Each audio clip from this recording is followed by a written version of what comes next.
Hi everybody, I'm Kristen Schroyer, Executive Director of the ONEHOPE Foundation. I'm joined by Christoph Gorder, the Chief Global Water Officer at Charity Water. Cheers, Christoph. We just had a pretty epic night. Cheers. It was awesome last night. Yes, so much fun. If you look a little tired, it's because we had so much fun making a profound impact. You guys, I'm so excited to let you know that last night at our annual harvest party, we raised $217,000 for Charity Water. That more than doubled our lifetime impact with Charity Water, and we've been working with you guys for over 10 years. How great is that? It's amazing. Yeah, we got connected early on in ONEHOPE's Yes. trajectory, and early on for Charity Water too. So we started together when we were just two young organizations, and now 10 years later, just like still having impact, and it's amazing. It was so much fun last night. So much fun. So what does $217,000 do? What impact does that create? Well, there's a number of ways to think about it. An easy way to think about it is going to change the lives of more than 5,000 people. Wow.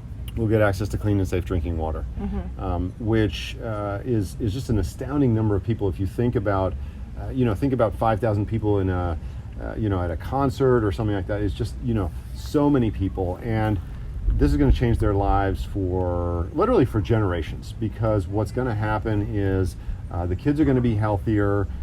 The girls are not going to have to go walking hours every day to fetch water so that they can't go to school. So now they'll be able to go to school. Moms will have more time back because the water will be near them, so that they can spend time with their families, work on their farms, start small businesses. And these little changes will add up and multiply over the course of the next few decades. That is really transformative. And we see this every day in our work. And to think about the 5,000 people out there who are going to get this gift in the next few months is just, it's really exciting. I love that. And I love how great you guys are telling the story and sharing the photos about it. So we can't wait to see the impact that's made and actually see pictures from it too.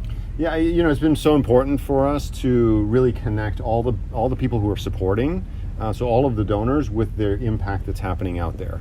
Yeah. The biggest question we get is, what can my donation do? I made a small donation. What's the impact? And so, since the very beginning, we've tried to bring that home to people and really show them their impact through photos, through GPS coordinates about all of the projects that we're working on. And so we'll be bringing that back to you guys. And it's amazing, like a year and a half from now when we finish these projects, it'll be so tangible and real. Can't wait to show that to you. We can't wait to see it. And I want to ask you one other thing, because I was talking to my sipster, Tom, and he was telling me how you grew up in Africa, correct? And you've experienced this, you've seen it. So I have an unusual story in my background. My parents were Lutheran missionaries. So I grew up in a village in the Central African Republic until I was about 8 years old, and then we moved to a small city in Nigeria. So I lived in Africa until I was, until I finished high school, and then came back to the States for college. And clean water was always a challenge for us. In the Central African Republic in particular, there was no running water, there was no electricity. And so we got water from a well in the backyard, and it was always a source of stress around the house. My mother would always make sure it was filtered, and I could never drink water at my friends' houses in the neighborhood because they didn't have clean water. And so I grew up with this, and now I've sort of come full circle, and I'm able to help folks in the Central African Republic also, which is a really amazing coincidence. So I had an amazing experience about 5 years ago. I went back to the Central African Republic for work for Charity Water, and then ended up going to the village that I had spent time in when I was when I was a little kid. Oh wow! And so I just showed up there unannounced, 40 years after I'd left, and I went to my old house and saw my bedroom.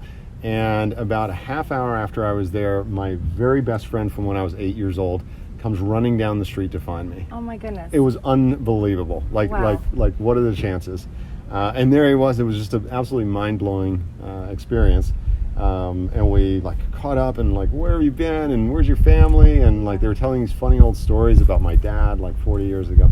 But the really crazy thing was that he today still didn't have access to clean water. Wow.